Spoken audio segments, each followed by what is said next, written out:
Prologue. Oh, you've opened a strange book, haven't you? That must make you a seeker of sorts. Well, you're a guest here, I suppose I should offer you something only I can. So, noble seeker, honorable turner of pages, today I offer you the start of an adventure, and the potential rewards of wealth that comes with it. This adventure will only start with words, but it is when these words are spoken that true magic will take hold of you. I welcome you down a path I've set for you, if you so desire. Should you encounter treasures along the way, it is up to you what you take along on your journey, and what you leave behind. Should you pick up something foul or something good, it will not be on my conscience. I am only a guide and will not tell you what is right or wrong, or belittle you on your adventure. Use discretion to avoid traps, and what you see and believe is up to you should you turn this page. I warn you, not everything is pleasant, though I do promise there are wonderful things to be seen and awful things to be heard. Welcome.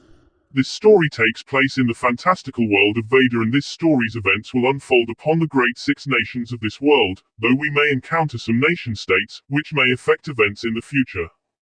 These small rebellious people aren't recognized amongst the great powers of this world.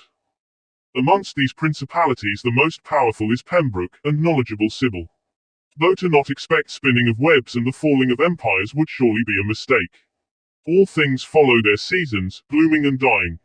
It is with this in mind that I implore you to explore this world, studying the mindsets of each person and race so that you might not be caught off guard. For your convenience, traveler, here is a map, so that you might know which nation you find yourself in.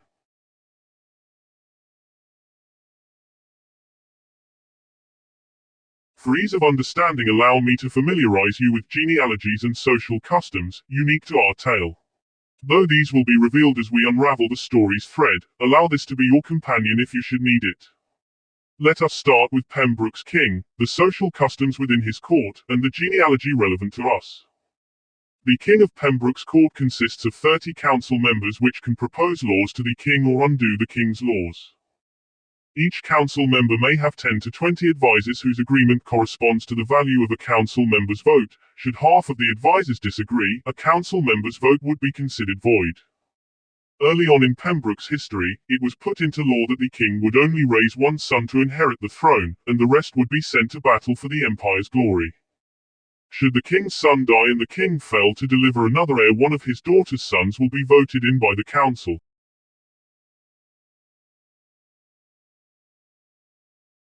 The family name of Pembroke's king is Blood Dragon. It is believed that this family's bloodline originates from the time of the first and greatest dragon, Chemosh.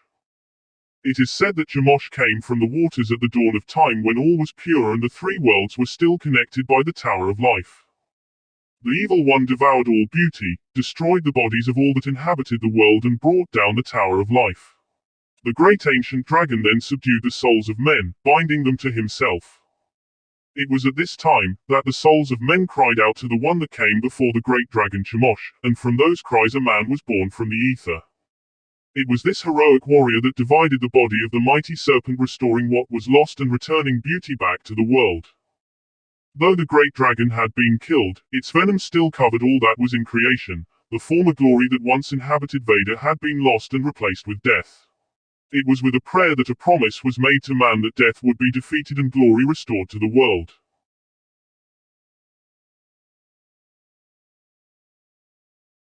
Though the Blood Dragon name is said to echo throughout time, we will focus on the genealogy of the now deceased King Arthur. King Arthur was blessed early on with his son that he named Jericho. He then went on to have 3 daughters, Tempest, Nora, and Luna. Though he had no intention of having any more children, on a heated night his wife became pregnant. Though King Arthur prayed that it wouldn't be a boy, his prayers were not answered. Looking at his new son and realizing the early death that would most certainly await him, he went to ascertain the advice of a wise man that had traveled to the kingdom. The wise man instructed the king to kill the smallest of his baby lamb, wrap it in linen, bury it and mourn for it as if it was his flesh and blood. If the king would do this and give him the title of lord to a place away from the capital, he would raise his son. King Arthur handed his son Eli to the wise man, who would now go by the title Lord Seorus.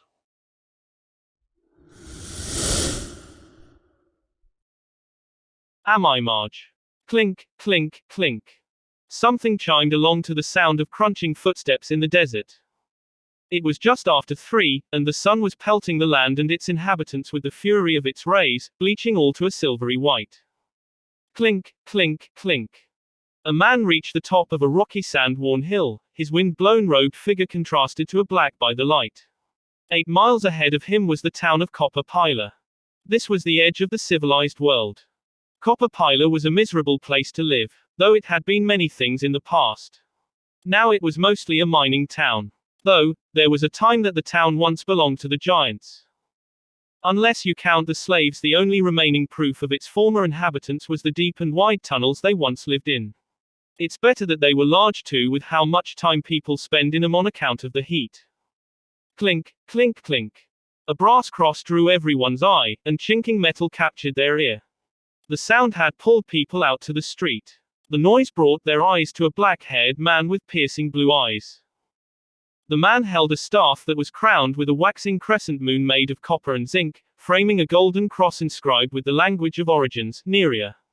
2 rings loosely hung on each tip of the crescent, which chimed along to the robed man's footsteps. The staff was a symbol of being in the king's presence. The loyal retainer to the king was the one clearing the way and the one holding the staff at this moment. He was the only one permitted to do so besides the king, for he was the king's personal knight. 4 other men dressed in purple and gold hooded robes carried the king on a golden throne which rested on a litter. Although to be carried on a litter by others would come across as showy for most, to the people of Copper Pila, it just seemed fitting for the current King Jericho Blood Dragon. In other words, the most powerful man in the known world sat on that throne, and if anyone had the right to be obtrusively bright, well, they supposed he did. Jericho had sleek, bright red hair and blue eyes that resembled that of a wolf's. This characteristic could be extended to his face as well, if only a bit.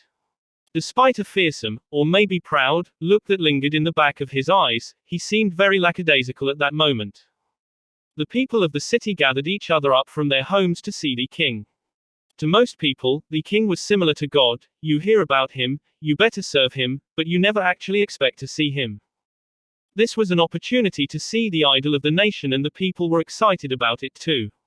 They couldn't wait to tell how grand the king was to their friends who didn't have the chance of meeting him. Soon it felt as if the whole town had formed around the king. The people were bowing, offering him tributes and proclaiming their family's devotion. Some said it because they hadn't paid taxes, while others said it in hopes he might take one of the daughters and make them nobles of some sort. Those sounds of passion from the crowd were all but echoes on a certain parapet rooftop, on which was a beautiful girl with short, white hair and silver eyes that shimmered like the moon. The girl's name was Gumi, and she was scanning the crowds below. To her left was Kisu, the man who had brought together a party of people that believed it was their destiny to change the world, but to Gumi he was the man who had trained her and given her a life. He sat on the roof, leaning his back on the parapet which was just taller than him. He was reading one of those old scrolls that everyone could feel the sinister energy wafting off of. No doubt it had all sorts of ancient and forbidden knowledge written on its face. Probably. Because he was always reading scrolls like that, he had a vile but captivating aura similar to a viper's that surrounded him. It seemed odd too because of his normal appearance of black hair and faded brown eyes, but something about him invited fear and fascination from those who met him. On the center of the roof lay Nevin. He rolled a spear back and forth with an ever-increasing tempo, his fiery red eyes darting around in aggravated boredom, waiting for things to get interesting. Gumi looked down to her left at Kisu. "He's here," she said. Nevin, forgetting he was supposed to keep himself concealed, pushed himself up and dusted himself off. He crunched coarse flakes of sand between his molars and cracked his neck. "Let me see this little shit," he barked. Nevin made his way to the edge of the roof and pushed Gumi out of his way, and she shot him a dirty look. Nevin grabbed the brass leather-bound spyglass from the roof's wall and peered through it. He adjusted the spyglass and zoomed into Jericho's face. "So, that's the unlucky bastard." Gumi shoved Nevin out of the way with her hip. He mildly glared at her with his deep red eyes and grunted. "Your turn, huh?" He placed the spyglass back on top of the worn mud brick wall and plopped down with his legs crossed. "Don't miss," he bellowed towards the fragile-looking girl, in a surprisingly serious way. His faith in others was one of his more agreeable traits, or so it seemed. Gumi looked down to where she had hidden her bow, just under the ridge of the wall. Taking a deep breath, she grabbed the bow and quickly loaded the arrow. She pulled the arrow back to her face. It pointed at Jericho. Jericho smiled at a young girl who was bringing a tribute to him from her family. Gumi held still, taking deep breaths in and shallow breaths out. As she did this, a black circle appeared in her silver irises.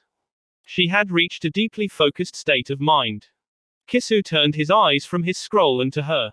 Gumi, that is the king you are aiming at. Before you release that arrow, know this is your choice. I won't hold it against you if you have a change of heart. This comment had no human emotion or care in it. His words were empty. Nevin's eyes boiled as he swallowed down his violence. To him, this job was too valuable to walk away from, and even if it was Gumi, he would be upset if she made it difficult. Gumi bit her lip in a second of contemplation. After realizing that she had never made the decision of having Jericho as her king, she relaxed her bite. I'm sure, she said. Taking a deep breath, she held steady and released the arrow. Jericho smiled.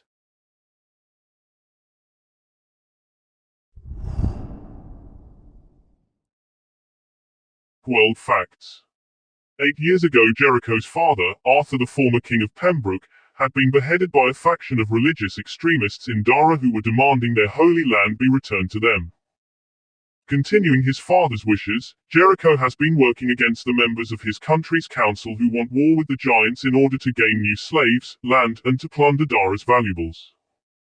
The city King Jericho was passing through was called Barca under Dara rule. When Pembroke took it over from the giants, they renamed it Pila.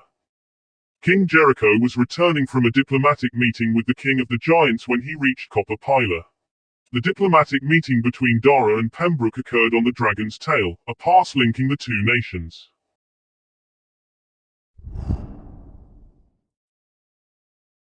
Near the Lake of Thieves, in the lush country of Pembroke, lay a thriving city named Eden. The count of the city was a bearded man named Lord Cade Seoris. In his realm of influence, he promoted open sharing of art and knowledge, including the building of Sophia, a temple dedicated to wisdom where anyone could come to share their ideas. Today, the temple was filled up. Lord Seoris stood on the stage and spoke to his audience. My friends, this once small farming village has become a bustling city with taverns for the traveler and schools for the young scholar. I have been blessed to have come to this place and given the opportunity to settle my roots at this home of mine. In those first years of my arrival, the hearts of the people were hard toward one another and their stomachs empty. Lord Seoris thought back on those times. As his eyes met with members of the crowd that were there for it, old feelings of hopelessness, bitterness and unbelief were recalled. Lord Seoris's voice strengthened. It was with great earnestness in those early days that I went about persuading your hearts on the vision of what this great city and the people of it would be. With this vision in mind, we began to work. Did I not grab the plow with you? Did I not lay the road with the slave? Did I not sacrifice my blood, sweat, and tears to the dirt in the building of this place? A quiet held over the crowd as they patiently waited between the pause. Lord Seoris gave a hot smile. We erected this city, my great people, and we have distinguished ourselves by this community's goodwill towards their fellow humans. It is in this city that we beckon all men to willfully drink from the fountains of wisdom, and for those who desire it but are unable, it is our hope one day they partake in those waters with us. Lord Seoris looked at the young adults in the audience. Until that day, the best of us must take on the responsibility as the enlightened to show and define beauty for this next generation. May it be acknowledged that it is good. The applauding crowd had men on the verge of shedding tears, remembering those early days, and others puffing up in excitement to be a part of what was happening. The crowd was made from people home to many differences. The only thing uniting them was a common dream. The vision was reason for them to show elation for the speech, and amongst those that did, two men seemed to be struck with an overwhelming passion that bubbled up within their chest. These individuals were no other than Lord Seoris's sons, Eli, age 17, and Demetrius, who was 20.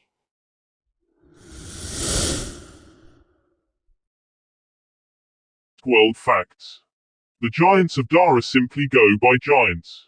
The giants range between 7 to 10 feet tall and have a very unique skin. The skin is extremely elastic when compared to a human. Though it looks tight and smooth, it can be easily pulled to bizarre lengths. Giant skin is also highly resistant to cutting or tearing of any kind. Piercing a giant's skin is said to be harder than penetrating through a dragon's scale, as such no one tries to use cutting weapons on giants. Fire, magic and blunt force weapons are considered the best ways to fight a giant, and even giants fight each other with these. Giants are also considered to be the most physically powerful race, making their value as slaves equal to a gift's. Though giants are preferred because if a gift doesn't want to do something he will simply choose to die rather than doing it. Asterisk asterisk.